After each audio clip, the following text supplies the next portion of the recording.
Buenas tardes, compañeros, compañeras. Estamos acá en una entrega más, la quinta, de las charlas de la peste, un programa de la revista electrónica El Porteño, que cuenta con el apoyo de Socialismo Revolucionario, de Huerque en Rojo, de la Fundación Siglo XXI y del diario El Clarín de Chile.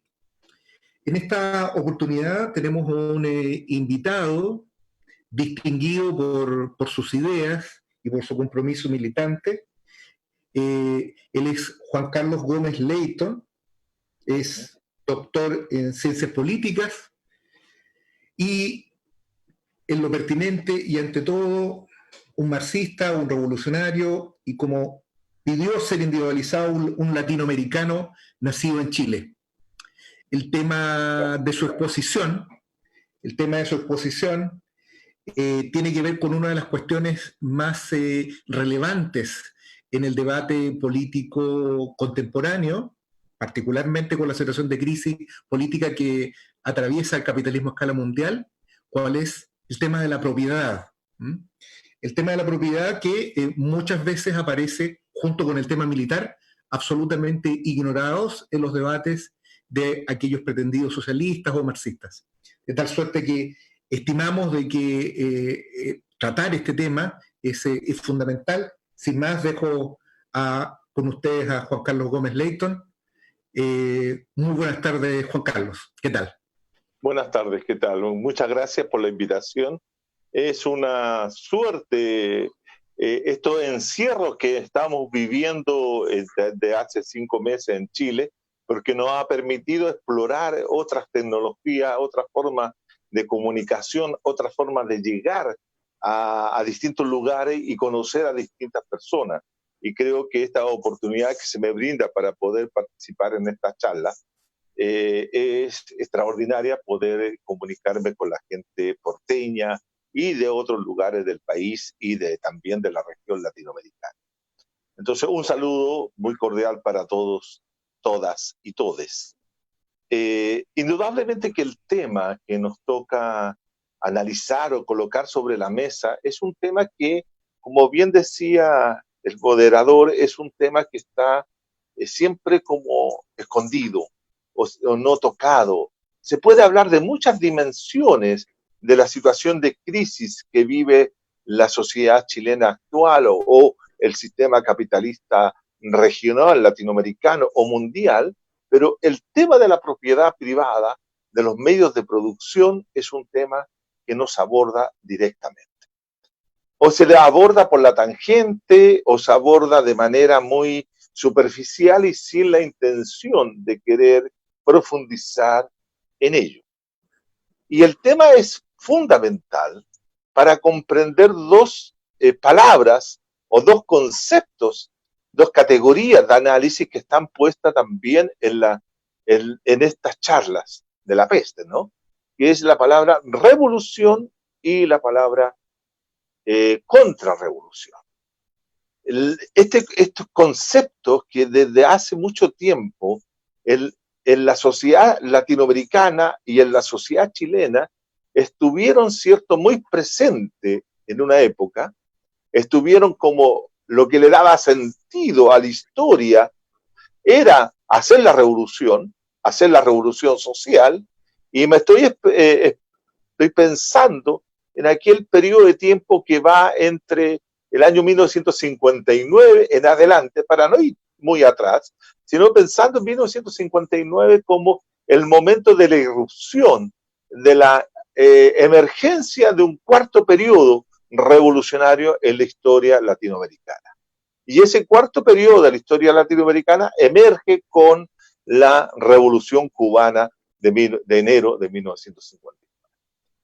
La insurgencia guerrillera que logra, cierto, desplazar del poder a Fulgencio Batista y posteriormente iniciar el proceso revolucionario, porque el proceso revolucionario deviene posterior cuando comienzan a hacerse las transformaciones, los cambios, las modificaciones de las estructuras del poder, cuando la sociedad cubana toma el sentido de la historia en sus manos y la dirige hacia la construcción de una sociedad radicalmente distinta de la existente, que es la sociedad socialista. En ese momento la revolución, el concepto de revolución y la idea de hacer la revolución inunda toda América Latina y comienzan a movilizarse nuevas organizaciones políticas, comienzan a organizarse nuevos sectores sociales, comienzan a plantearse la posibilidad real y efectiva de que la revolución no solamente es posible en una isla, sino también es posible en el continente. Anteriormente habían habido 3 procesos de revolución, que yo los distingo rápidamente para que nos entendamos. El primer proceso revolucionario en América Latina es aquel que es anticolonial, que es aquel que se desarrolla entre 1808 con la primera y única revolución contra la esclavitud, que es la revolución de 1808 en Haití, que se comienza con ese proceso en el cual se rebelan los esclavos y logran, ¿cierto?, encontrar un espacio, un lugar donde vivir libre, emancipado de cualquier tipo de esclavitud. De ahí se inicia, ¿cierto?, los procesos de revolución de independencia colonial que terminan, ¿cierto?, está la revolución de 1952, la revolución de 1952, que es la más importante en Bolivia, que es la Revolución Nacional Popular en Bolivia, ¿cierto? Otras fracasadas como la de Guatemala, etcétera, pero hay un segundo siglo de revoluciones nacional populares. Y está este tercer ciclo de revoluciones que se abre con la revolución de 1959 y se cierra con otra revolución en Centroamérica, que es la revolución de 1979, la revolución nicaragüense, que son expresiones ya no del nacional popular, sino son revoluciones que buscan hacer el socialismo, construir socialismo. ¿Ya? Hoy día actualmente estamos situados, o estuvimos situados en un cuarto periodo revolucionario que se abrió, ¿cierto?, con la revolución de Venezuela, la revolución bolivariana, la revolución ciudadana, la revolución social de Bolivia, ¿cierto?, que fueron procesos revolucionarios recientes, que como reinstalan la idea de que es posible hacer una revolución en América Latina, ¿cierto? Entonces tenemos estos 4 periodos, ¿no? Dentro del tercer periodo se vive uno de los procesos más importantes en Chile, que es la revolución, lo que yo denomino la revolución que va a producir el gobierno de la Unidad Popular y de Salvador Allende entre 1970 y 1973. Y considero que ese gobierno, ese proceso político, la vía chilena al socialismo es revolucionario porque tiene un elemento, tiene un factor que es fundamental para entenderlo como revolución, que la política revolucionaria del gobierno de la Unidad Popular apuntó a afectar, a modificar, a alterar, a transformar, a cambiar, a entregarle la propiedad de los bienes de producción a la gestión de los trabajadores y al Estado que se construía. Ese es el elemento central de por qué yo considero que ahí hay una revolución. Ahora, para avanzar en un sentido, las revoluciones yo las distingo entre las revoluciones sociales, que son aquellas que dan lugar a una transformación radical de las estructuras de una sociedad, y el paso y la construcción de otra realidad social, con otras estructuras de poder, con otra estructura económica, con otra estructura social. Es decir, para mí la revolución es un momento histórico central y holístico, es decir, es total. Se modifican todas las estructuras existentes y se pasa a vivir a una nueva realidad. Por lo tanto, revoluciones de ese carácter en América Latina solamente ha habido una sola revolución que ha tenido ese carácter. ese carácter holística, total y completa, la revolución ha sido la revolución cubana de 1950. No hay otra revolución que pueda decirse que es una revolución integral, completa, holística. Todas las demás revoluciones del ciclo que hemos nombrado son revoluciones parciales, ya sea revoluciones políticas, ya sea revoluciones sociales, ya sea revoluciones culturales, ya sea revoluciones económicas, que modifican algo, que cambian, pero que no transforman completamente la realidad social. La realidad social cubana post 1959 hasta el día de hoy es radicalmente diferente de la sociedad cubana existente antes de 1959.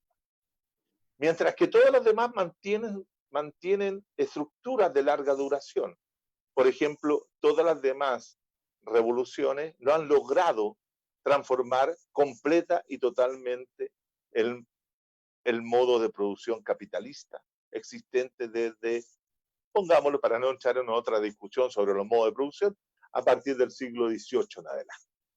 El capitalismo en América Latina ha predominado.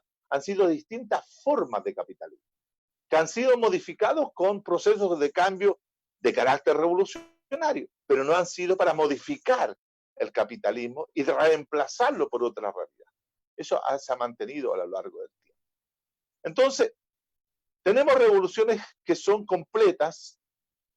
Una revolución completa, ¿cierto? Para que podamos entenderlo, es la revolución de 1917 en Rusia, es la revolución china de 1949 y la revolución cubana. No hay más revoluciones realizadas en el siglo XX que tengan esa naturaleza. Las demás son revoluciones políticas. Las demás son revoluciones sociales o económicas que modifican, como he dicho, insisto, modifican la estructura, pero no la totalidad. Y muchas veces en América Latina lo que nombramos como revoluciones políticas son aquellas que han modificado estructuras de la dominación o estructuras del Estado, pero que no alcanzan, como digo, no alcanzan a ser revoluciones totales. Es algo, por ejemplo, la revolución de 1952 en Bolivia, la revolución de 1910 en México, o la misma revolución que se dio en Nicaragua, que en 1979, que tiene un momento revolucionario que podría haber avanzado hacia un cambio más profundo, radical de la estructura, que fue la sandinista, pero que se frena en 1988, 1989, ¿cierto? Y entran en una situación muy rara, lo que hoy día tiene Nicaragua, ¿cierto? Como realidad política propiamente tal y como realidad social, porque no es ni socialismo ni capitalismo, es una cosa híbrida, total y completa. Lo que existe hoy día es la estructura social predominante en Nicaragua. Y luego, ¿cierto? Tenemos estas revoluciones de nuevo cuño, por decirlo así, que son las que se han realizado en este tiempo, la revolución bolivariana, la ecuatoriana y la boliviana. Y esas son revoluciones eminentemente políticas y revoluciones eminentemente estatistas. Y revoluciones que se concentraron exclusivamente en modificar la estructura jurídico-política del Estado con la intencionalidad, en el caso venezolano, de avanzar hacia el socialismo del siglo XXI, pero vemos y sabemos y nos encontramos, ¿cierto?, que el proceso revolucionario venezolano está totalmente estancado, está sin resolver ninguno de los problemas de fondo que tiene en este momento Venezuela, a pesar de haber tenido, ¿cierto?, una fuerza social, una fuerza política de mucha energía a los inicios, pero se estancó y no hay todavía una salida a esa situación. Lo mismo, la mejor expresión de una revolución política que cambió el contexto jurídico institucional del Estado es la ecuatoriana, que en términos generales, ¿cierto? Mantuvo siempre las formas de producción capitalista y las mantiene hasta el día de hoy, a pesar de la intencionalidad y el nombre que le dio Rafael Correa a esa idea de una revolución ciudadana. Lo mismo ha pasado en Bolivia. Bolivia, claro, hace un cambio revolucionario bien interesante, que hay que estudiarlo y que hay que ya verlo como... Y ahí hay que ir a Bolivia, yo siempre digo esta metáfora, hay que ir a Bolivia con traje de arqueólogo, porque la experiencia boliviana del MAS y de el gobierno de los movimientos sociales y de Evo Morales, ¿cierto? Es como ya una arqueología histórica, porque eso está frenado en octubre pasado. En octubre, ¿cierto? Con la caída, la salida, el golpe de Estado, la renuncia y todo lo que se produjo, ¿cierto? En ese momento hay una situación en que no sabemos en qué pasó con la experiencia. Pero ahí hay cosas muy rescatables a nivel de la revolución política, pero Bolivia no hizo una revolución social. Y fíjense cuáles son los mínimos comunes que tienen todos estos procesos revolucionarios que han dado origen a movimientos contrarrevolucionarios. Porque aquí está lo interesante. La revolución siempre va acompañada con este concepto, con esta idea de que hay procesos contrarrevolucionarios que se le instalan, ¿cierto? En Ecuador, la contrarrevolución la representa Lenín Moreno. En Bolivia, la contrarrevolución la presenta, ¿cierto? Todo este movimiento de la Media Luna, de Añez y otros, ¿cierto? Que buscan, ¿cierto? Tratar de instalar o reinstalar la forma de dominación existente antes de la nueva constitución política boliviana, ¿no? Y todas estas fueron, curiosamente, y ahora que como estamos en Chile, cierto, hay que decir, fueron realizadas por asambleas constituyentes. O sea, las asambleas constituyentes no son el lugar donde se hace la revolución, ¿no? Quiero dejarlo bien claro. El lugar donde se hace la revolución se hace fuera de los espacios institucionales del Estado existente.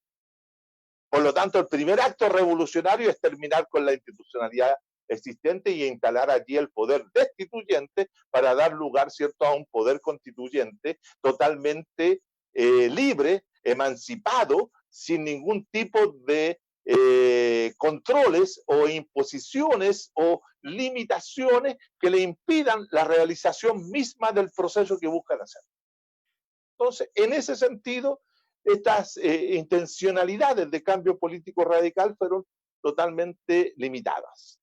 Las asambleas constituyentes, por muy radicales que puedan ser, como fue la constituyente de Chávez, ¿cierto? O la de Ecuador en su momento, son expresiones, son formas limitadas de hacer procesos de cambio.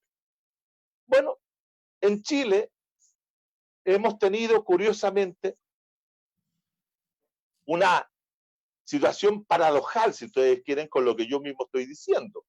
Porque en 1970, lo que triunfa es un gobierno a través de una vía política totalmente distinta de la que habían pensado los clásicos del marxismo y especialmente, ¿cierto?, la socialdemocracia o aquellos grupos, ¿cierto?, que buscaban un entendimiento y un desarrollo al interior del sistema político, del Estado capitalista propiamente tal, ¿cierto?, de que era casi la conciliación de clase o el compromiso de clase, en la cual, ¿cierto?, se ganaba un gobierno y se hacían algunas, adoptaban políticas sociales en función de los intereses de la grandes mayoría y en este caso de los trabajadores, ¿no? La política socialdemócrata era aquella. Incluso, ¿cierto?, en Europa, después de 1917, después de algunos fracasos, de algunos intentos revolucionarios, los partidos socialistas, los partidos comunistas habían adoptado, ¿cierto?, la vía en cierta forma socialdemócrata.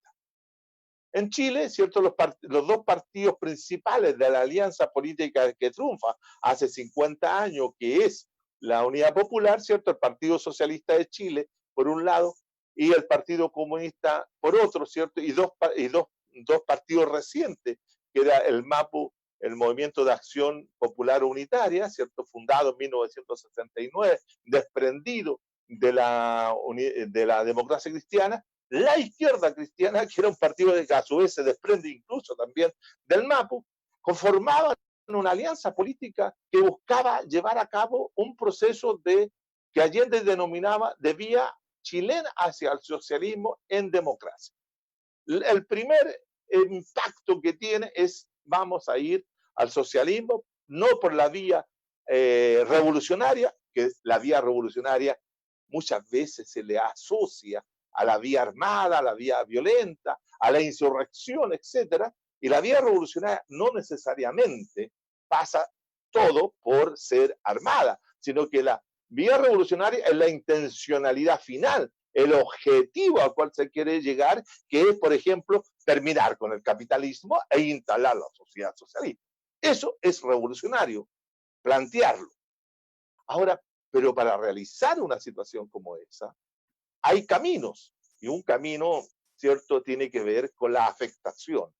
Y esto es mi punto fundamental, la afectación al derecho de propiedad. Cuando no se afecta al derecho de propiedad, la situación queda donde mismo. Podemos cambiar de forma de capital, podemos cambiar la forma del Estado, pasar de un Estado liberal como teníamos en el siglo XIX, en los años 30, 40 pasamos a un Estado semisocial, de bienestar, empresario, interventor, etcétera, un Estado muy híbrido, mezclado, y pasamos después, ¿cierto?, en los años 75 a un Estado neoliberal.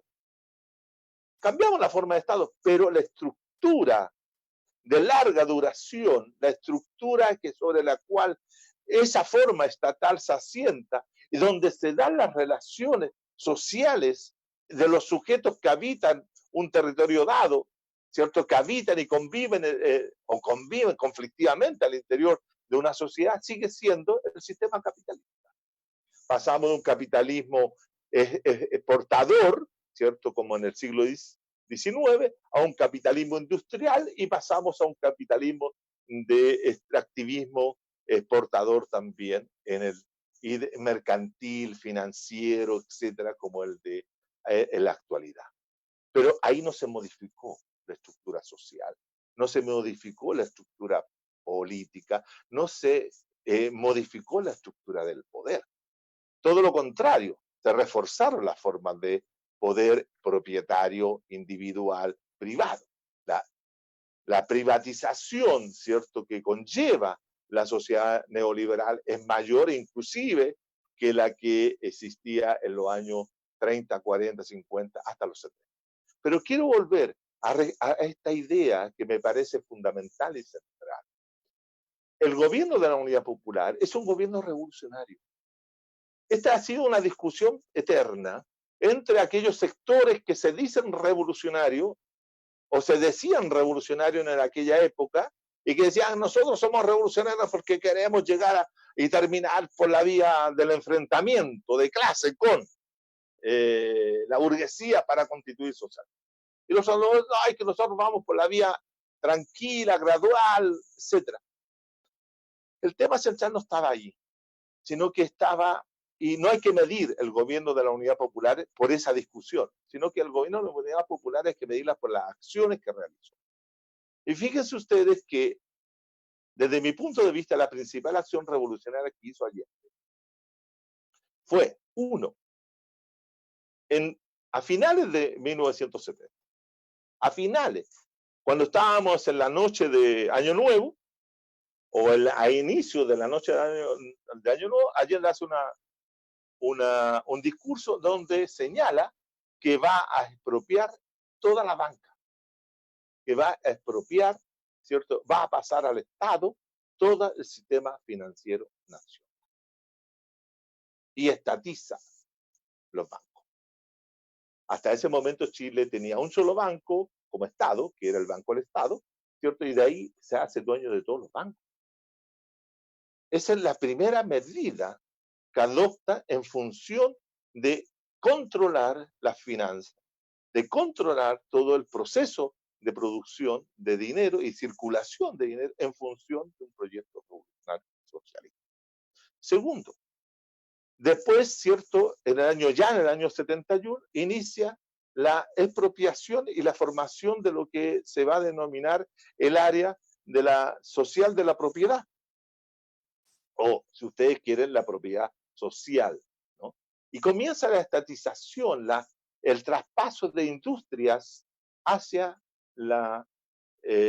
hacia el área social de la producción. Y ahí se da una gran discusión al interior de el Parlamento, porque Allende manda un proyecto de ley, la oposición representada por la Democracia Cristiana y el Partido Nacional le impiden realizar aquello, y Renan Fontalva, ¿cierto?, que era presidente de la Democracia Cristiana, con un señor Juan Hamilton, ¿cierto?, van a presentar un contraproyecto, y ahí te va a dar una lucha política parlamentaria en torno al derecho de propiedad. Pero por debajo, en la acción, los distintos trabajadores, las distintas industrias pasan a una ofensiva y comienzan a tomarse las industrias y a hacer que la propiedad le sea arrebatada directamente a los dueños de la...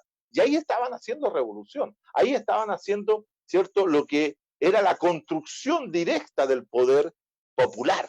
El poder popular no se construye con consigna, no se construye, ¿cierto?, en salida a la calle, sino que el poder popular se construye en una base material. Y la base material de ese poder popular era, ¿cierto?, quitarle, arrebatarle, expropiarle, tomarse todas las industrias. Y en el año 1972, el paro patronal de octubre del 72, ¿cómo fue respondido por los trabajadores? El paro patronal fue respondido por los trabajadores porque se tomaron la industria y se negaban a devolverlas. Hubo dictámenes de distinta naturaleza para que los trabajadores devolvieran la empresa, y ellos no lo hicieron, resistieron, incluso las instrucciones del propio presidente Salvador Allende, y incluso, ¿cierto?, los llamados que hacía la central unitaria, la central única de trabajadores, para que hiciera lo mismo. ¿Por qué? Porque ellos consideraban que eso no debía hacerse, pero los trabajadores estaban en el más pleno derecho de tomarse la industria y construir desde abajo el área social de la propiedad, porque estaban construyendo socialismo. Y esta idea de que el socialismo es, ¿cierto?, la abolición de la propiedad privada, no es una cuestión que surge entre el año 70 y el año 73, sino que dentro de la imaginación, el imaginario, y dentro de la memoria histórica de los trabajadores de Chile, esta idea estaba instalada desde el año 1920, inclusive antes de 1910, ya estaba instalada, de que la forma de hacer la revolución social pasaba por la abolición de la propiedad privada de los medios de producción. Fíjense ustedes que el primer constituyente popular revolucionario preclaro en esta idea fue Luis Emilio Recabarren.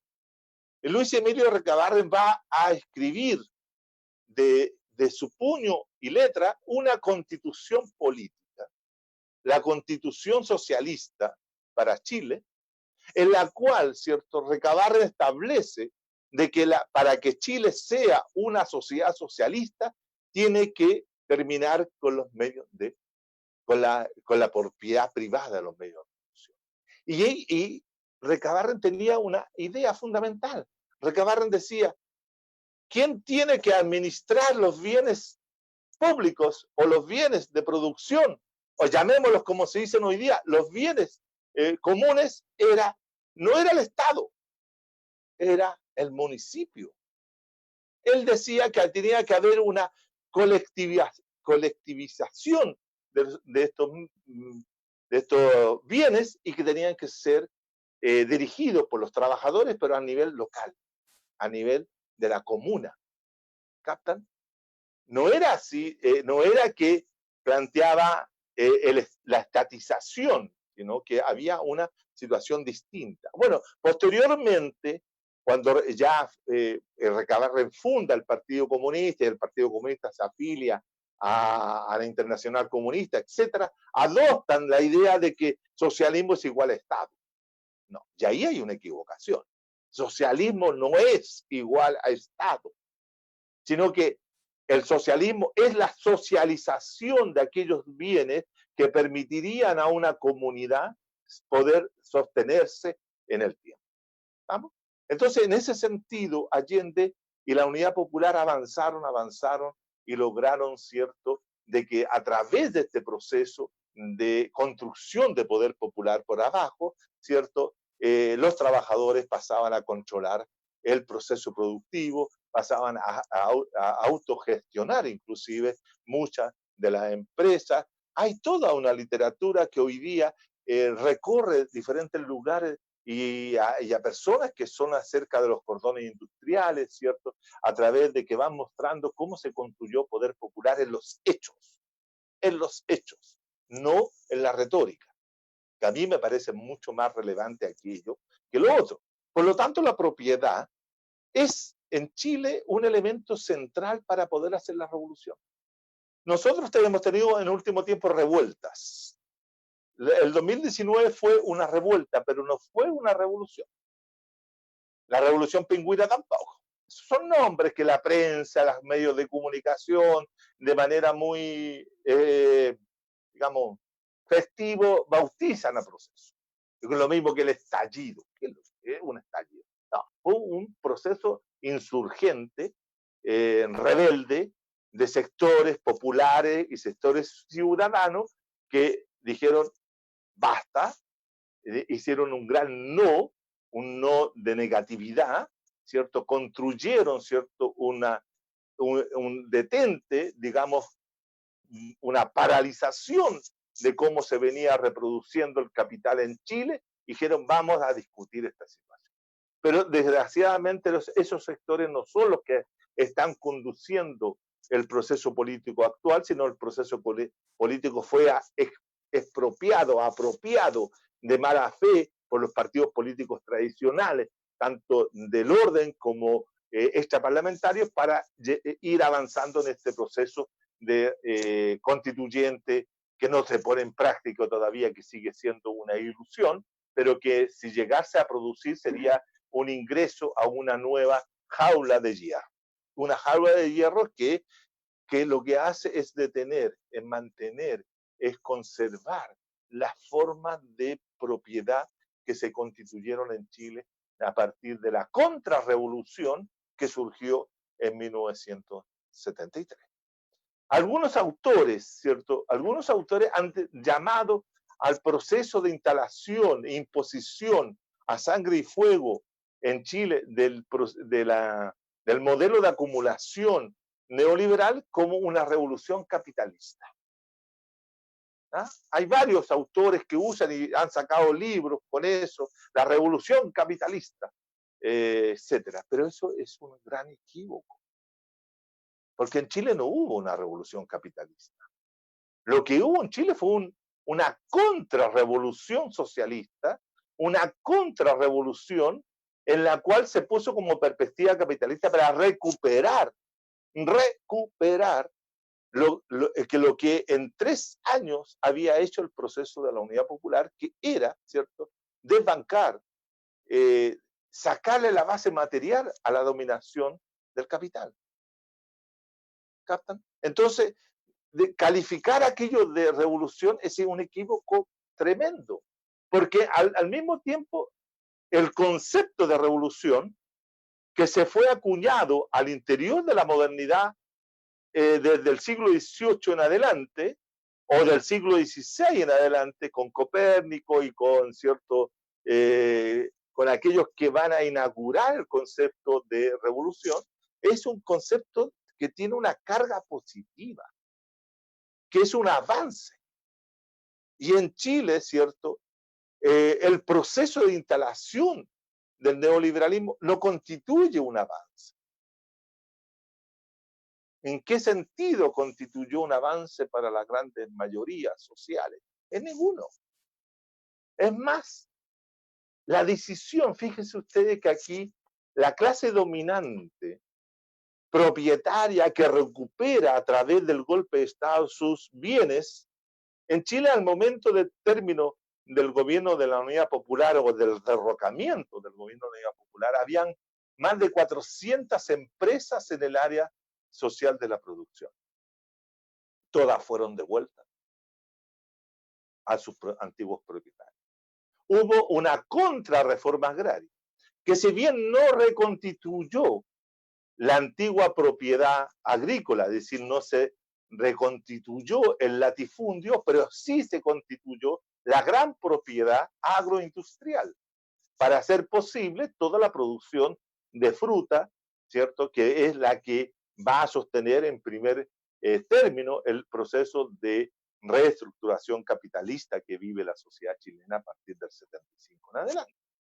La producción, esa producción no se habría podido dar si hubiese estado la propiedad del gran latifundio. Es más, la revolución agraria conducida y realizada por la Unidad Popular permitió, ¿cierto?, construir las bases para que el agro chileno tuviera hoy día el proceso de industrialización que posee, ¿no? Entonces, en ese sentido, la contrarrevolución no fue un beneficio para los trabajadores agrícolas, todo lo contrario, porque los despojó de aquellas tierras que habían sido asignadas y los transformó de propietarios agrícolas o pequeños propietarios agrícolas, granjeros, de los asentamientos, qué sé yo, ¿cierto? Los volvió, los despojó de sus medios de trabajo y sus medios de producción y los transformó en proletarios, los temporeros. ¿Qué son los temporeros? Esos trabajadores agrícolas, asalariados, sin tierra, sin propiedad como medios de producción, ¿no? Entonces, en ese sentido, cuando yo hablo en Chile, hay una gran contrarrevolución que evidentemente se vuelve triunfante. Pero, y aquí hay una nueva idea. La contrarrevolución, ¿cierto?, instala la idea en Chile de que vamos a pasar de ser una sociedad de proletarios a una sociedad de propietarios. De propietarios. Entonces, si ustedes ven hoy día la gente, la ciudadanía, los chilenos y chilenas criados y formados dentro de la sociedad neoliberal, aprecian mucho la propiedad.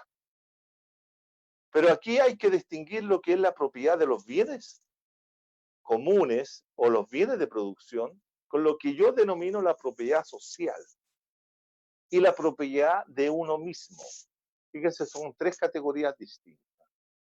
La propiedad de los bienes de producción que están en manos de 9 o 10 familias en Chile.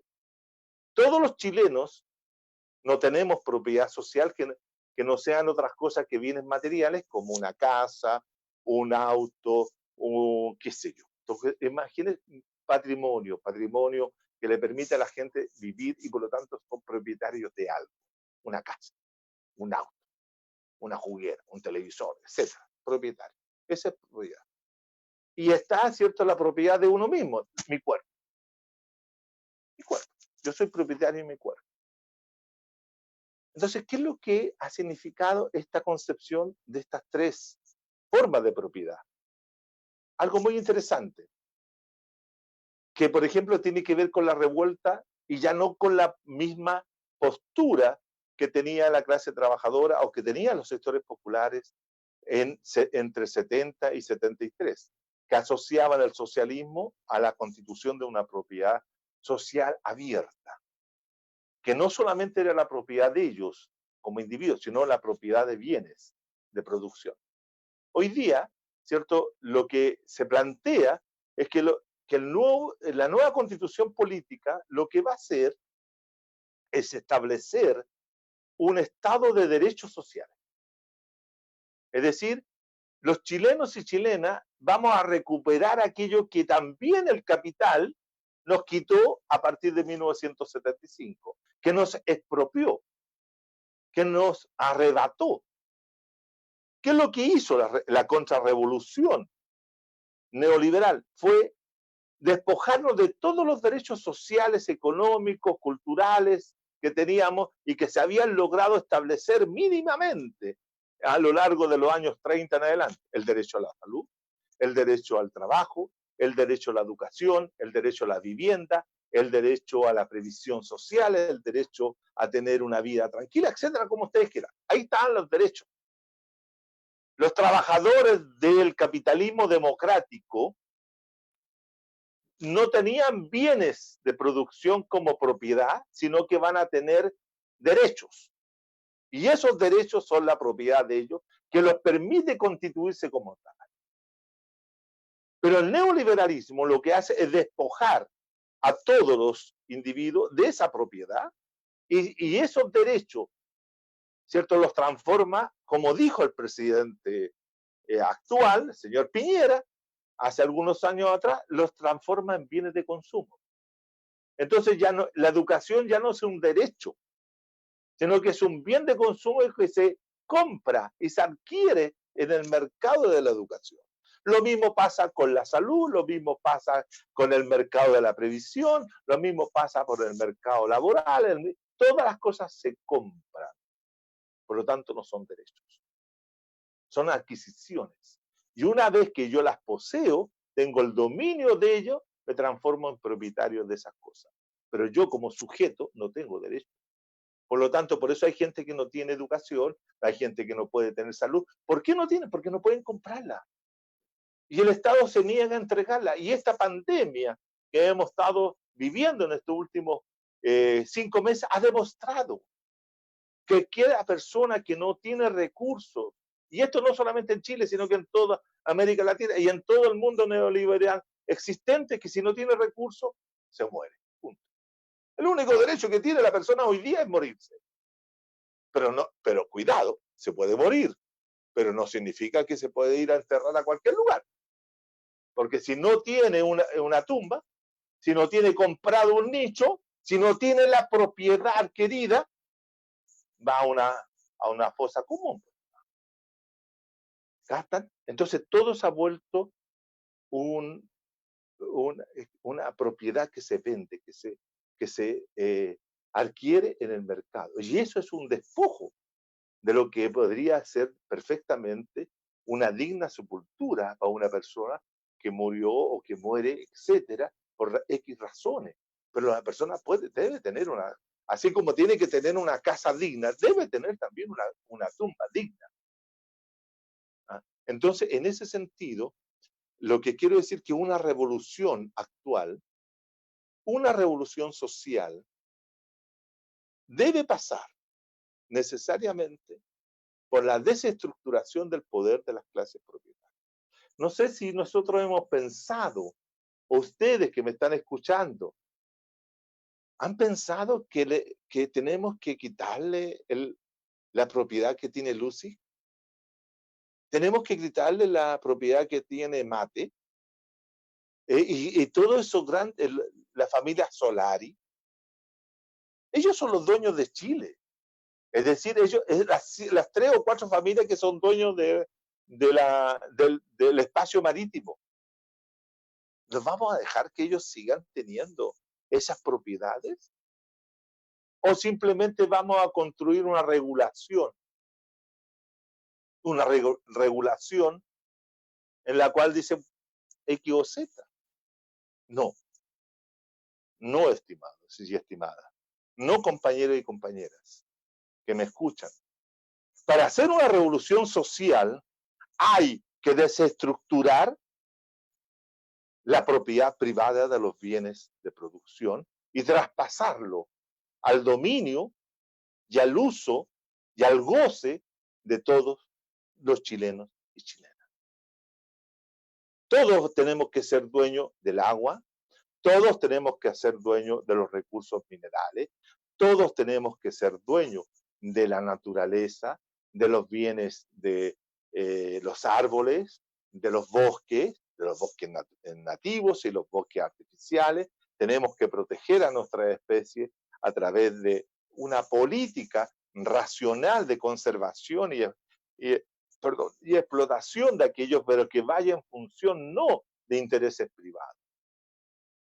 Vamos a destruir todo el ecosistema para extraer y seguir extrayendo cobre, o si no litio, o si no X cosas. Tenemos que redefinir también el desarrollo en función, ¿cierto?, de una nueva forma de propiedad de los bienes.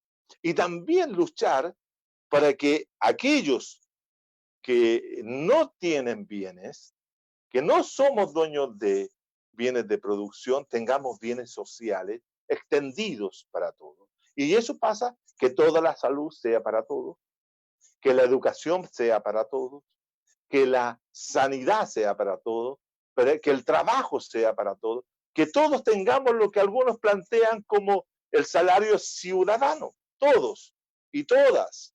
Es decir, acá la sociedad que viene, la sociedad que se debe constituir, tiene que ser a partir de un proceso revolucionario que implica la eclosión, el estallido, ¿cierto? El reventón, ¿cierto? El volcán que explota y que deja nada de lo anterior existente y permite la construcción de todo. Es cuando sujetos y sujetas, ¿cierto?, toman en dirección la historia y la conducen hacia una realidad política, social, cultural nueva, completamente nueva. Eso es una revolución. Una revolución pasa por la desestructuración completa de lo existente. Si vamos a hacer un cambio menor, si vamos a hacer una asamblea constituyente solo para modificar algunos de los preceptos que actualmente existen al interior de la constitución política del Estado, vamos a seguir teniendo la misma realidad. Eso va a depender también de la correlación de fuerzas que se tenga al interior de la asamblea constituyente. Una asamblea constituyente no es ni tiene asegurado que de ahí va a salir algo más democrático. De ahí va a salir algo más democrático. Incluso se pueden vivir involuciones al interior de esos cambios políticos que se plantean. Pero todo depende de la correlación de fuerza. Todo depende del proyecto político que se esté discutiendo. ¿Cuál es el proyecto político que se tiene hoy día? A mí una de las cosas que yo más rescato del periodo del 70 al 73, ahora que estamos a punto de celebrar los 50 años del triunfo popular. ¿Saben lo que es? Es que cuando llega la Unidad Popular al gobierno, sabían claro, muy claro lo que querían hacer. Allende había construido a lo largo de 4 jornadas electorales presidenciales, había ido construyendo un proyecto para Chile. Y ese proyecto las masas, los sectores trabajadores, campesinos, las mujeres, los estudiantes, los pobladores, los mineros fueron también conociendo. Del año 1952 Allende comienza a construir este proyecto popular. La gente que vota por Allende en 1970, que vota, el 36% de los chilenos que votan esa oportunidad por Allende, y el 44% de chilenos que votan después en el 73, tenían claro cuál era el proyecto que estaba en discusión, cuál era el proyecto político que se quería construir. Ahora yo me pregunto, ¿cuál es el proyecto político que se quiere construir? ¿Tenemos proyecto político? ¿Hemos dibujado el tipo de sociedad que queremos? Y cuando yo digo, yo la puedo tener claro, pero yo no estoy pensando individualmente este problema. Este es un problema colectivo, es un problema de muchos y de muchas. Y que ese proyecto de muchas y muchos tiene que converger en un programa real, efectivo. Y no necesariamente en la figura de un nuevo presidencial. Tenemos que tener primero el proyecto. El proyecto se fue construyendo muchas veces con la cantidad. Fíjense ustedes que en 1952, cuando Allende se plantea en el programa del pueblo, que es un programa muy poco conocido, que muchas veces los historiadores no lo recogen porque no se conoce, no hay pocos ejemplares de ese proyecto. Yo afortunadamente tengo ese proyecto, ese programa, y ya Allende en 1952 en 1952 planteaba la necesidad de entrar a la construcción de un área social de la propiedad. Tenía claro esa idea de que había que abolirla. Bueno, era un marxista, dirán ustedes. Sí, Allende era marxista. No era el gran teórico marxista que muchos quieren suponer que debía ser. Porque aquí hay una deformación también con respecto a los marxistas. Cuando se habla de marxismo, la gente, el marxista tiene que ser así, un experto, y tiene que saberse el decálogo de planteamiento y de lo que quiso decir Carlitos en el artículo no sé cuántito. No, si no es marxista.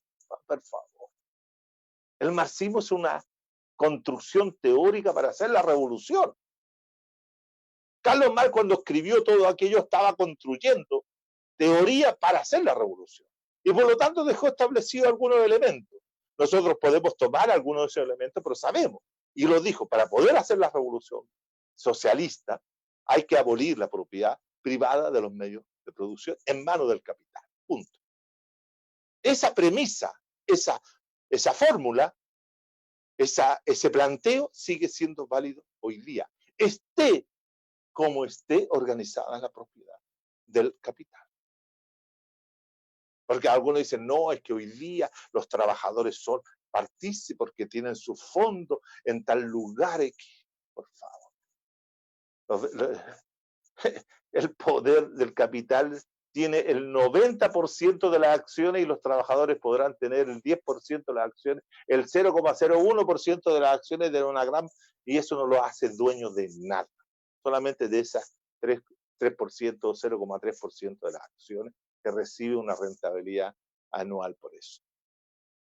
Entonces, no digamos cosas que no son. Tenemos que hacer la transformación total y completa. Y la transformación total y completa es, ¿cierto?, un proceso, insisto, revolucionario, total y radical. De lo contrario, vamos a tener capitalismo. Fíjense lo que hizo Macri, Kirchner en Argentina, dijo, nosotros vamos a hacer capitalismo normal. Y siguen los argentinos siendo neoliberales. Lula dijo, nosotros vamos a hacer el hambre cero, porque así vamos a avanzar. Pero hicieron hambre cero y siguen siendo capitalistas hoy día hasta el día 2. Lo mismo hizo Evo, lo mismo hizo Correa, lo mismo hace o intenta hacer Maduro en Venezuela. El único que hizo revolución socialista en América Latina ha sido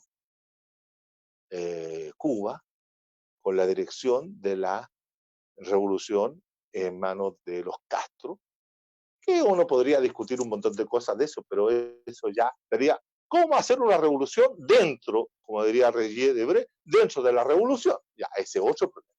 ¿Cómo se hacen revoluciones dentro del espacio socialista? Para que no termine como terminó la Unión Soviética, que perfectamente podría haber sido una revolución al interior, una nueva revolución social al interior de las estructuras políticas, sociales y culturales de la Unión Soviética para producir un nuevo tipo de socialismo. Por ahí hicieron una revolución para terminar en un capitalismo salvaje como el que tienen actualmente. Entonces ya ese otro problema histórico, ese otro problema teórico e histórico que habría que pensar también, porque la idea de hacer el capitalismo tiene un elemento que yo siempre he admirado, si ustedes quieren, que es la capacidad de reinventarse permanentemente o de revolucionarse permanentemente. El capital tiene capacidad revolucionaria, se revoluciona. ¿Ah? Por lo tanto, pero el socialismo, tanto cubano como también soviético, no han tenido la misma capacidad de revolucionarse. Y creo que eso es un elemento central a pensar. El socialismo tiene que ser capaz de revolucionarse a sí mismo. Ahora, pero no como lo está haciendo o lo están haciendo, no se trata de reponer, ¿cierto?, la propiedad de los bienes de producción en manos de privados, porque eso es capitalismo. Ese es el punto. Hay que hacer otra forma de propiedad, otras combinaciones. Hay que ser imaginativo. La revolución también exige ser muy creativo, muy imaginativo. De lo contrario, siempre vamos a estar con la imposibilidad de hacer las revoluciones. Y hoy día, Chile y América Latina requieren con más urgencia la revolución. Pero hay que estar preparados para evitar lo que siempre ha ocurrido en América Latina, que es la contrarrevolución. Y termino diciendo que para hacer eso tenemos que poner encima de la mesa, a partir de mañana mismo, compañeros y compañeras, de mañana mismo, el tema de la propiedad. ¿Qué vamos a hacer con la propiedad de Lucy? Para poner un ejemplo, ¿qué vamos a hacer con la propiedad de los Mate? ¿Qué vamos a hacer con la propiedad de los Solari, de los Polman, de esto y otros? De esos 7 señores que dominan Chile. ¿Los vamos a seguir manteniendo ahí? ¿O les vamos a ir a expropiar todo y les vamos a traspasar esos bienes que hoy día ellos controlan a toda la sociedad chilena? Ese es el desafío político, no tanto hacer una constituyente o una constitución. ¿Estamos? Gracias. Gracias, Juan Carlos.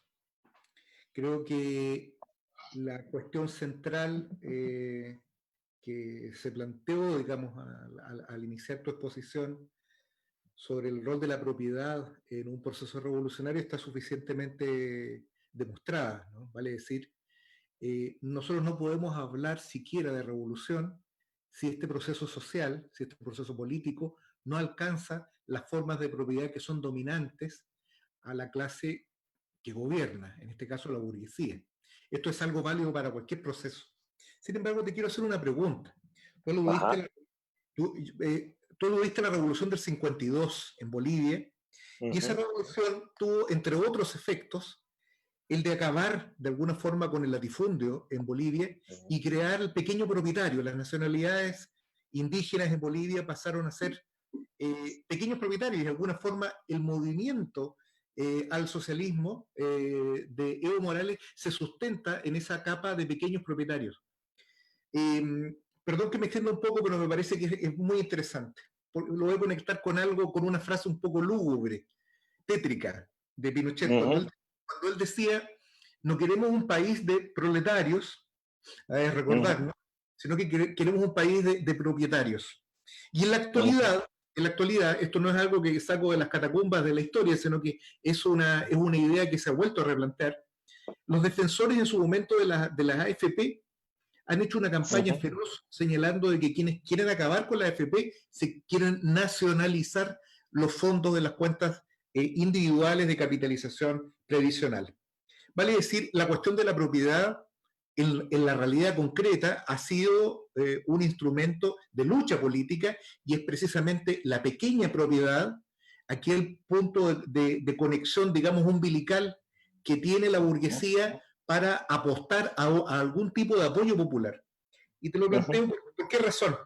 Porque yo creo de que tú has hecho una afirmación que me parece bastante interesante, y es que después de la reforma agraria en Chile, operó una transformación, no volvió el latifundio, sino que volvió la gran propiedad, la gran agroindustria. Yo le sumaría a eso también, aunque no sé si tiene algo de industrial, la empresa, la industria forestal, ¿no? Pero, ¿de qué manera entonces? Porque es indudable de que en nuestro país existen pequeños propietarios. Están los comerciantes, están los camioneros, por ejemplo, que tienen un papel político muy importante, y también hay pequeños propietarios. ¿De qué manera se puede articular una relación entre el pequeño propietario y, la propiedad social que debe ser expropiada? Porque estamos claros, los grupos económicos deben caer bajo la mano de la clase obrera, ¿no? Pero ¿qué pasa con los pequeños propietarios? ¿Qué pasa en ese sentido con la unidad obrero-campesina? Eso es un poco el punto. El dilema. Bueno, ese es un tipo de dilema bien, bien interesante que hay que colocarlo sobre la mesa cuando se discute la constitución de la propiedad social, ¿no? Pero aquí yo agrego la idea de la propiedad social de los bienes de producción o de todos aquellos recursos que están en manos de un pequeño sector que explota, por ejemplo, lo que tú acabas de decir, los bosques, el recurso forestal, o el recurso minero, o el recurso marítimo, que no, eso no está en manos de pequeños o medianos propietarios, sino está en manos de transnacionales o consorcios transnacionales o nacionales que configuran, ¿cierto?, una gran propiedad en ese sentido, ¿no? Entonces, Distingamos lo que son la propiedad de los medios de producción mayores, por llamarlo de alguna forma. En los grandes medios de producción. Los grandes medios de producción, evidentemente. Entonces, pero el dato fundamental que tú diste es el de 1952 la reforma agraria, la primera reforma agraria, yo hablaría de la primera reforma agraria digamos, en Bolivia, porque después no ha habido otra reforma agraria y se requiere una reforma agraria, porque se han constituido grandes propiedades y latifundios que han dejado a mucha gente, sobre todo en las tierras bajas, sin propiedad, ¿no? Si bien cierto, en las tierras altas se constituyeron ciertos pequeños y medianos propietarios, como son los cocaleros, ¿cierto? Cuando tú te estabas refiriendo, eran los cocaleros, ¿cierto? O los que producen hortalizas, los que producen papas, etc. Pero allí hay que distinguir nuevamente lo siguiente. Uno de los elementos que hace la distinción entre lo que puede ser un cambio de sistema económico tiene que ver con esto, ¿no? Yo puedo constituir al campesino como pequeño y mediano propietario porque el sujeto campesino necesita un medio donde trabajar y ese medio es la tierra. Y lo constituyo como tal. Y se constituyó como tal. El gobierno de Eduardo Frei Montalva, cuando realiza la modificación al artículo 10, inciso 10 de la Constitución Política de 1925 para quitarle el carácter inviolable a la propiedad privada y poder impulsar la reforma agraria, buscaba hacer 100.000 propietarios. No alcanzó, pero era su meta, establecer 100.000 propietarios y pequeños propietarios. Esa era la lógica, formar una gran cantidad de pequeños granjeros o granjeros medianos o pequeños granjeros, que era el modelo de reforma agraria que tenía. Entonces era la constitución de un pequeño propietario, que esa es lo que yo denomino también la propiedad social, la propiedad que le permite al sujeto individual sostenerse y por lo tanto la tierra pasa a ser un elemento central y fundamental.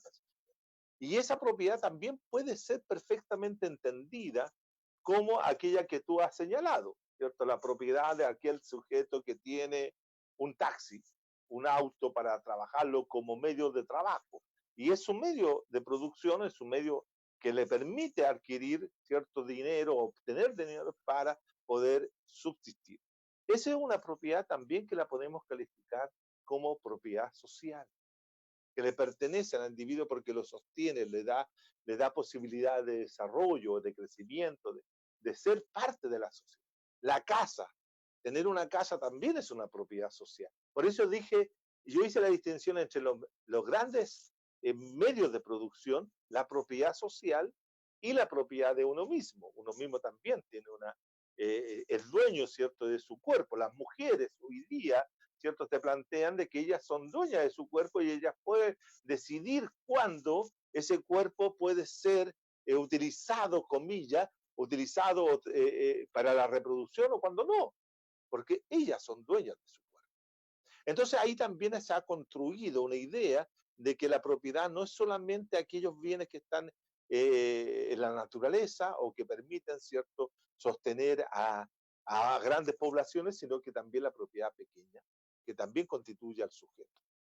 Y eso se puede establecer y movilizar. Ahora, cuando yo me refiero que el Evo Morales, ¿cierto?, en un proceso inaudito dentro de Bolivia y que incluso muchos analistas consideran que el gobierno de Evo Morales fue una suerte de continuidad de lo que no realizado o no alcanzado por la revolución de 1952, tiene que ver con la mantención de los grandes poderes de propietarios en Bolivia, que son los que han hecho, ¿cierto?, la contrarrevolución o la contraofensiva hegemónica hoy día, en que han sido los que han desestabilizado al régimen de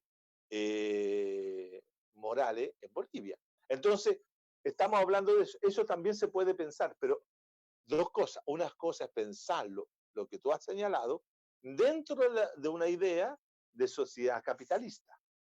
Y otra es pensarlo dentro de una sociedad no capitalista. Entonces aquí también hay que distinguir, porque si yo tengo, tú acabas de nombrar los camioneros, ¿cierto? Son actualmente que podrían tener uno o dos camiones. Ellos siempre dicen que no tienen mucho, que son 2 o 3 camiones. Los que tienen, bueno, ya supongamos que tienen 5 camiones como cada camionero, los que son los dueños de camiones, y los, ya 5 camiones.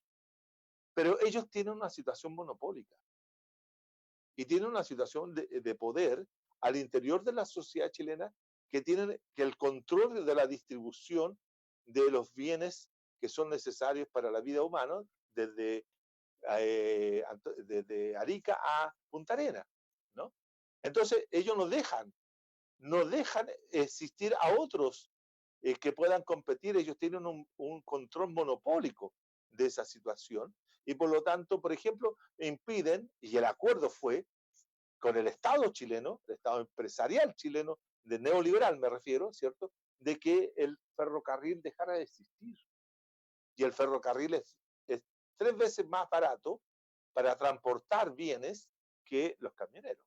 Y los camioneros entonces, a través de su poder, logran, ¿cierto?, obtener una rentabilidad superior a cualquier, y en perjuicio de la gran mayoría. Y ellos lo decían días atrás, cuando se convierten en actores políticos, y dicen, nosotros somos capaces de cortar el movimiento de este país de norte a sur. Eso es un poder monopólico, abusivo, porque imponen tarifas, imponen reglas, imponen una serie de condiciones al resto de la sociedad, y el resto de la sociedad no tiene ninguna posibilidad de establecerle reglas a ellos distintas, porque ellos tienen ese poder.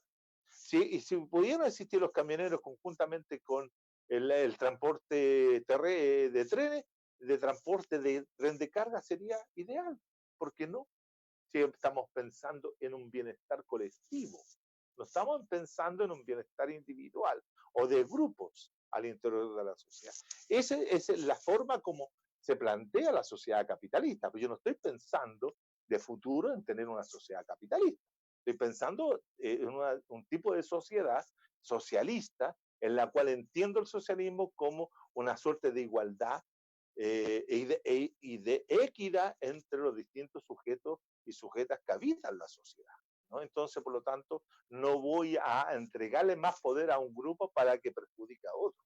Entonces, la propiedad puede ser una propiedad que tenga carácter social porque permita a esa persona tener esas cosas. Yo no estoy diciendo que la propiedad individual de tu casa se la vaya a ser expropiada, no. Estoy diciendo que la casa es una propiedad social.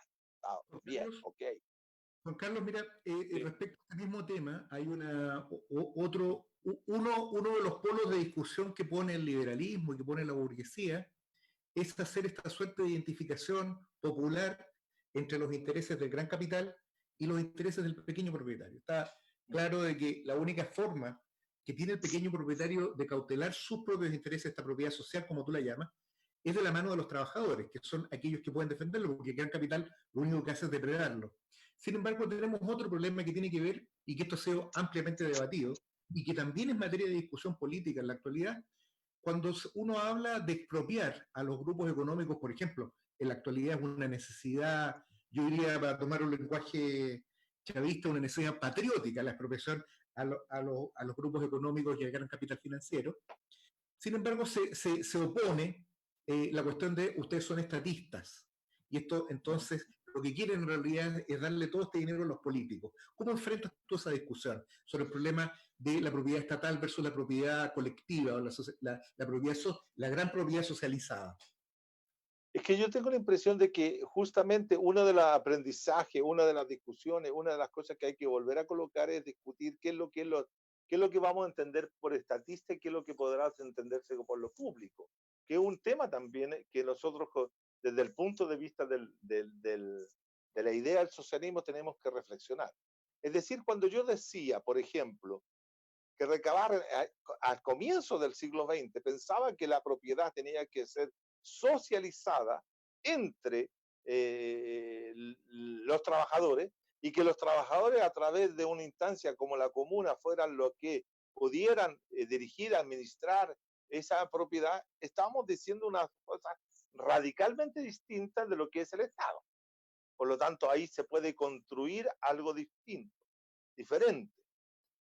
Y por lo tanto, la posibilidad de construir nuevas formas de propiedad que no sea la propiedad estatal o que no sea solo lo estatal, sino que sea una combinación de formas de propiedad en la cual, cierto, todos los sujetos se sientan dueños de esos bienes. Lo que pasa es que hoy día, cierto, cuando se habla de la propiedad estatal es como que si el Estado fuera un ente separado de la gente, o de la ciudadanía, o de los trabajadores, como dice. Pero si nosotros estamos haciendo otro tipo de sociedad, cuando nosotros estamos planteando la idea de construir algo distinto, indudablemente que hay una cosa que es fundamental y central. En esa sociedad que vamos a construir, las formas de propiedad capitalista van a desaparecer y vamos a construir otras, pero también las formas de existencia de los trabajadores también van a desaparecer, porque sería muy loco que podríamos hablar de socialismo manteniendo a los trabajadores, el de la forma como existen hoy día. Porque hay un dato que yo siempre he tratado de discutir, que es, por ejemplo, cuando se nacionalizan las cosas. Vamos a nacionalizar el cobre, ya, por decir una frase. Nacionalizamos el cobre, nacionalizamos el litio, nacionalizamos los salmones, si tú quieres, toda la industria salmonera. Pero si nosotros vamos a administrar esa empresa con la misma lógica capitalista, lo único que estamos haciendo es cambiar de dueño, pero no estamos haciendo una cosa distinta al interior de la sociedad. Por lo tanto, la primera idea es que acá hay que desconstruir, como dirían algunos, ¿cierto? Es que la idea de que vamos a seguir manteniendo relaciones laborales de trabajadores semejantes a la que teníamos. Porque si entonces, ¿para qué se hace el cambio revolucionario? ¿Tiene esto que ver, Juan Carlos, con la planificación de la economía, la planificación democrática hecha desde los órganos ¿Sí? de poder de los trabajadores? Claro, los trabajadores podrán hacer gestión, podrán aprender a dirigir la empresa, podrán hacer planificación, pero esto va a ser de conjunto colectivo. No va a ser, cierto, dirigido por un experto economista que estudió en Harvard o en donde sea, sino que va a ser los trabajadores que van. Es la experiencia, por ejemplo, de la industria Sanom en Argentina, en el sur, en Neuquén, ¿cierto? Donde ahí ellos dirigen la empresa. Claro, ellos están en la lógica capitalista porque para poder sostener la empresa tienen que producir, tienen que trabajar, tienen que elaborar, tienen que diseñar, tienen que entregar el producto como lo pide el mercado para poder tener éxito, porque están dentro de una sociedad de mercado. Eso no ha desaparecido. Pero ¿qué pasa cuando ya estamos en otro tipo de sociedad? Cuando ya no existe el mercado, hay que plantearse este punto. Lo que pasa, estimado, es que durante toda la discusión de la construcción del socialismo en Rusia, las formas de que se discutían eran las formas de cómo se producía mejor capacidad o cómo se manejaba y se planificaba la economía con la lógica capitalista, porque eso fue un capitalismo de Estado. No perdamos nunca de vista esa situación. Entonces es muy distinto que nosotros pensemos la economía desde la perspectiva socialista, donde ya no tienes los mismos incentivos, como dicen los economistas capitalistas, actuando, porque ya se ha producido, ¿cierto? El desbande, se ha producido la bancarrota, si tú quieres, del capital. Y por lo tanto estamos en otro tipo de economía, con otro tipo de relaciones sociales.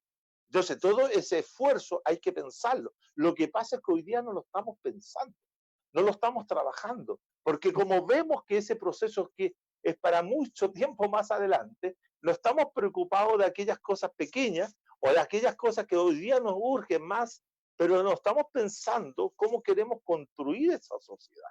Y eso es lo que muchas veces los trabajadores, los sectores populares, la gente en general, los ciudadanos, nos miran y no nos entienden. Porque ellos quisieran algo distinto. ¿Por qué tú le vas a los trabajadores decir, mire, vamos a hacer las mismas cosas que hacíamos antes, pero ahora pero ahora somos nosotros los dueños. No, Juan Carlos, fíjate hay que que cambiar las relaciones de producción, hay que cambiar las relaciones sociales, hay ahora, que hacer sí, sentir al sujeto distinto. Eso es mi punto. sí, mira, durante la Unidad Popular, el Partido Comunista, creo que era Américo Zorrilla, su director, sacaba una revista que se llama la revista Principios. ¿Sí? Una revista muy interesante porque si nosotros la podemos leer ahora, hay formas de acceder a ella. En general, se instalaban ellos en un debate como si la revolución ya en Chile se hubiese materializado. Y en consecuencia planteaban, Allende después lo planteó sobre todo después del paro patronal del 72, que la batalla principal era la batalla de producción, ¿no? Y de hecho está la imagen del mismo Víctor Jara acarreando sacos, cargando trenes, etcétera, ¿no? En lo que era considerado un acto revolucionario, y sin duda alguna que lo era. Sin embargo, el proceso histórico nos reveló que tal poder no se había alcanzado. Entonces, te lo quiero vincular también porque estamos ya en la hora de término, nos quedan un poco más de 10 minutos. Nosotros, en la actualidad, hoy, estamos enfrentando un escenario bastante parecido, y tú mismo lo has apuntado. Enfrentamos un proceso constituyente.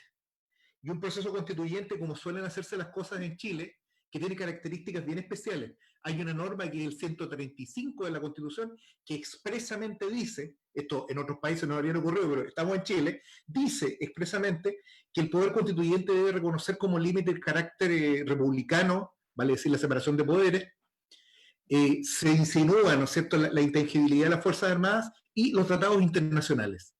¿Cómo ya tú has fijado posición respecto a la inviabilidad del proceso constituyente en estos términos? Pero hagámonos cargo de que los trabajadores fatalmente van a ir a votar y la gente va a ir a votar a prueba, eso es un hecho. Eso no depende de nuestras voluntades. ¿Cómo ves tú una intervención dentro de ese mismo proceso en relación con el tema que estamos tratando, en relación con el tema de la propiedad y en relación con el tema del poder? Lo primero que hay que señalar con respecto a tu pregunta es que entre el año 1970 y 1973 lo que se llevó a cabo fue un proceso con proceso revolucionario que es abortado y que la revolución socialista en Chile no triunfó porque no completó todo el proceso de cambio y de transformación que ello requería. Allende y las fuerzas de la Unidad Popular estaban en ese proceso, haciendo cambios significativos, como digo, en la estructura económica, en la estructura institucional, pero eso fue frenado en 1973. Ahora, lo que los partidos políticos, como el Partido Comunista, tenían una estrategia específica, y ellos la tenían muy clara, ellos trabajaban siempre desde la perspectiva que se había constituido allá por 1936 de los Frentes Populares y la idea de construir, ¿cierto?, una gran alianza por los cambios y buscar, ¿cierto?, una alianza con las clases medias, establecer una relación con los partidos burgueses como la democracia cristiana, etcétera. Eso fue siempre un planteo del Partido Comunista, que lo traducía en un tema bien preciso, que era que había que ganar la batalla de la producción, porque si se ganaba la batalla de la producción, ¿cierto?, las clases medias chilenas de aquel momento iban a estar más contentas y por lo tanto iban a seguir o tratar o buscaban que apoyaran al gobierno de la Unidad Popular. Esa era la táctica del PC. Y su idea de que habían ganado el poder o la revolución también es discutible, para no decir profundamente equivocada.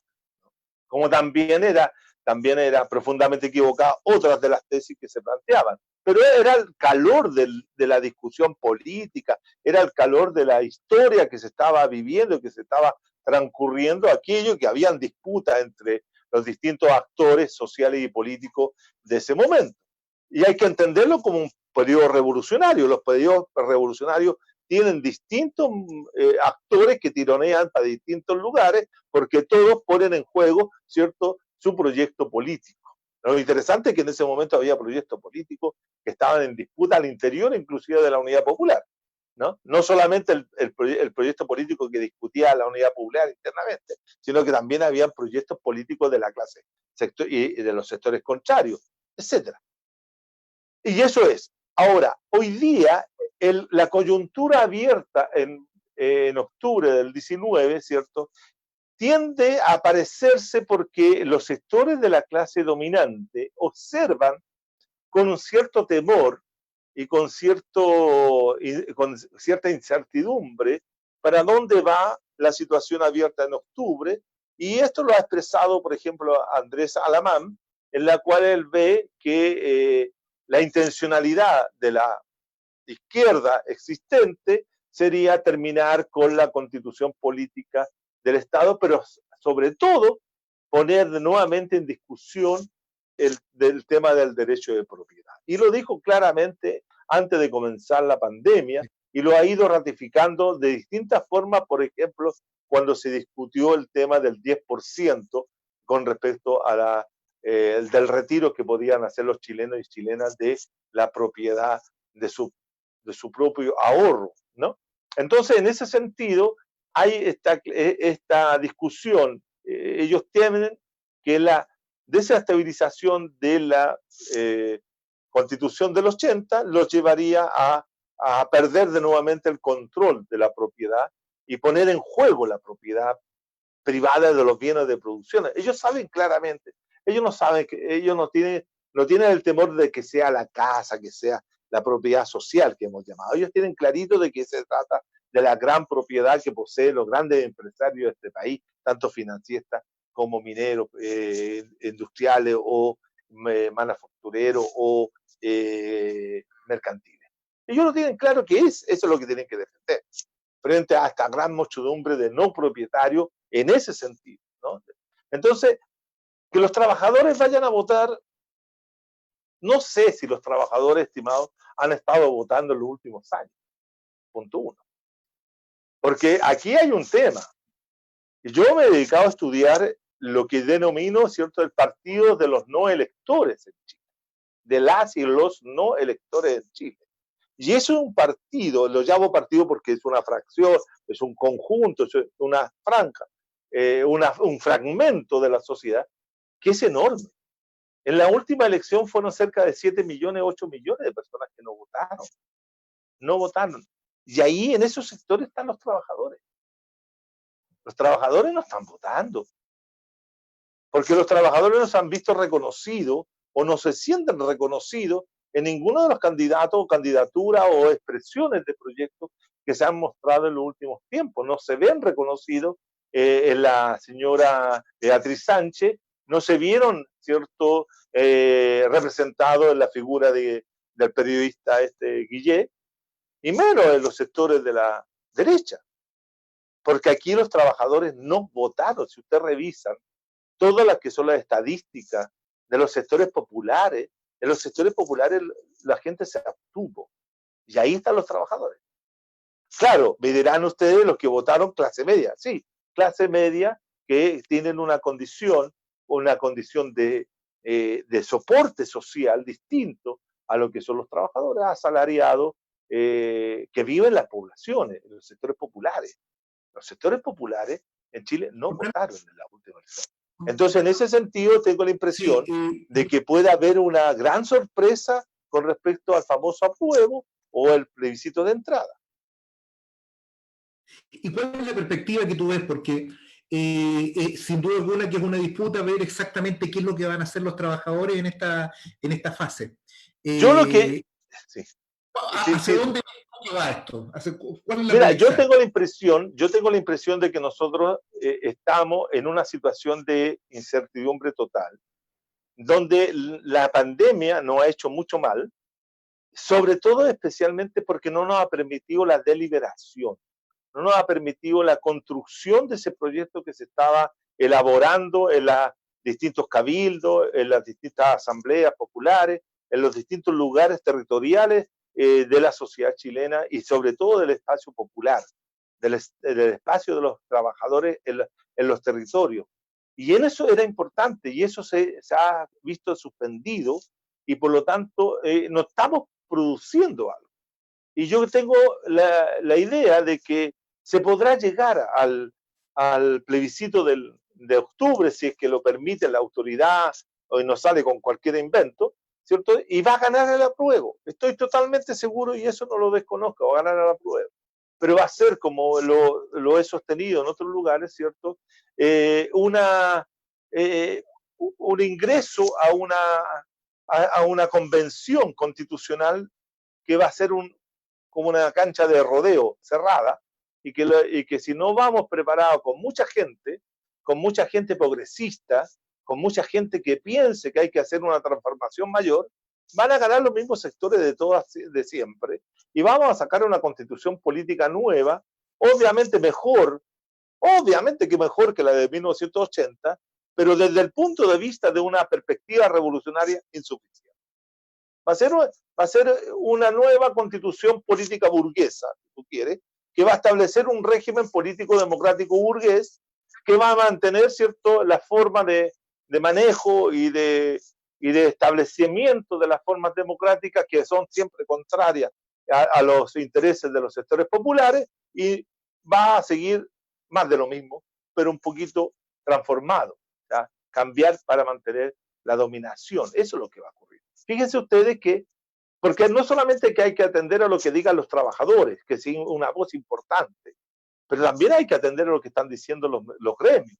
Y a mí me interesa mucho resaltar acá, para que hay que no resaltarlo en lo positivo, sino en el sentido que fija una estrategia, que es la palabra de Juan Sutil, el presidente de los gremios.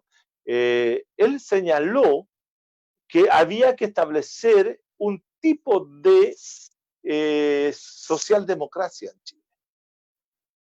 Es decir, el reconocimiento de que los sectores sociales, los ciudadanos, tienen derechos. El reconocimiento de un Estado de Derecho significa reconocer la propiedad que tienen los sujetos, pero no necesariamente que nos vengan a discutir la propiedad de nuestros bienes, pero no de los bienes individuales de ellos, sino de los bienes de la clase propietaria, propiamente tal. Y por lo tanto, eso es lo que lean ustedes a Juan Sutil y a todos los representantes de los gremios empresariales de este país, cómo están proyectando una perspectiva que es como aquella que planteó Tony Blair, ¿cierto?, el primer ministro británico, cuando se inaugura lo que se conoce como la socialdemocracia neoliberal. Ese es un dato. Un dato que exista la socialdemocracia neoliberal es lo que también, ¿cierto?, los sectores de la antigua nueva mayoría y de la antigua concertación también están proyectando.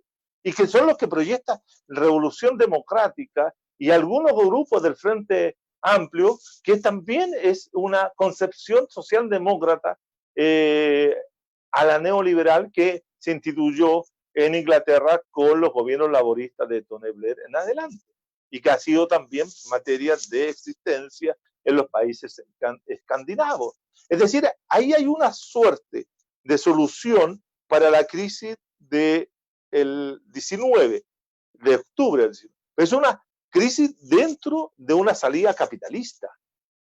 Y yo me pregunto, los jóvenes que hicieron el EVADE, ¿cierto?, esos jóvenes que llevaron el proceso en adelante la primera semana hasta el 12 de noviembre, ¿cierto? Ellos querían eso.